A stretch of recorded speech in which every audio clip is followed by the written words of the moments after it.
આજના કાર્યક્રમના મુખ્ય અતિથિ શામજીભાઈ છાભૈયા,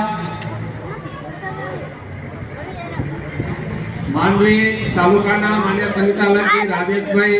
સોરઠિયા, આ કાર્યક્રમને નિહાળવા માટે ચાલુ વરસાદે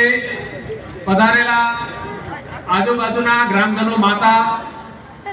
ભાઈઓ, બહેનો, આત્મીય સ્વયંસેવક બંધુ, જ્યારે આજે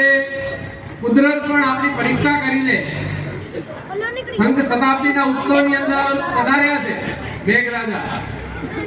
તો આ મેઘરાજાના સ્વાગત માટે પણ આપ સૌ ગ્રામજનો અહીંયા પધાર્યા, તો તમારી સંઘ પ્રત્યેની જે ભાવના છે, સંઘ પ્રત્યે તમારો જે પ્રેમ છે, એના માટે આ દરેક સ્વયંસેવક આપનો ઋણી છે. કારણ કે ઘરની અંદર વરસાદ પડે તો ઘરની બહાર પણ કોઈ બેસવા તૈયાર ન હોય, એવા સમયે આપ સૌ પોતાનો કિંમતી સમય ફાળવીને આજે સંઘના શતાબ્દી વર્ષના જે કાર્યક્રમમાં ઉપસ્થિત થયા છો, એ આપણી સંઘ પ્રત્યેની તમારી ભાવના વ્યક્ત કરો છો. સંઘે 100 વર્ષની યાત્રા કરી છે. આજના જે દિવસ છે વિજયાદશમી, તો પૌરાણિક કાળથી આપણો હિન્દુ સમાજ એની ઉપર જ્યારે પણ કાંઈ ને કાંઈ સમસ્યા આવતી, તો ઇતિહાસની અંદર આપણે દ્રષ્ટિ કરશું તો જે નવરાત્રી છે, એ નવરાત્રીને શેના માટે આપણે મનાવીએ છીએ? તો જ્યારે ભારત વર્ષની અંદર દાનવોનો પ્રકોપ વધ્યો, દેવો છે દાનવોની સામે જીતી શકે એવી સ્થિતિ નહોતી, આવા સમયે બધા જ દાનવોમાંથી, બધા જ દેવતાઓના પ્રતીક સ્વરૂપ મા દુર્ગાએ 9 દિવસ સુધી આરાધના કરી, અને આ 10મા દિવસે વિજયાદશમીના દિવસે એ માએ મહિષાસુરનો વધ કર્યો. તો આપણા ઇતિહાસની અંદર જે સ્ત્રી એને જે સ્થાન મળ્યું છે, એ દુર્ગાનું સ્વરૂપ,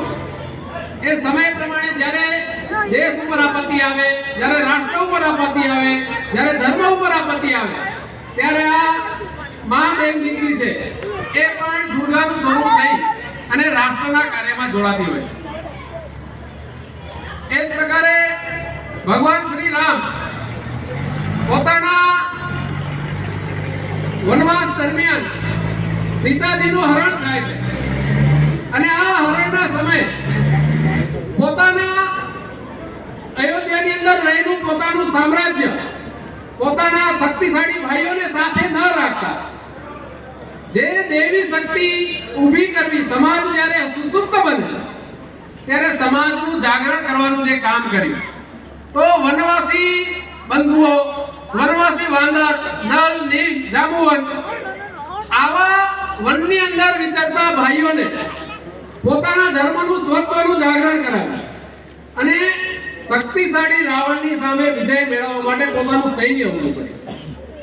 તો આ આપણા ઇતિહાસની અંદર, નહીં તો ભગવાન પોતે પણ એ પૂરું કરી શકત કામ, પણ રાષ્ટ્ર ઉપર આવેલી આપત્તિ છે, ધર્મ ઉપર આવેલી આપત્તિ છે, તો આ આપત્તિને દૂર કરવી એ ભારત વર્ષની અંદર સમાજને સાથે લઈને કરવી, જેથી કરીને ફરીથી શક્તિ છે ફરીથી હાવી ન થાય સમાજ ધર્મ ઉપર. તો આ પ્રકારે આપણા ઇતિહાસની અંદર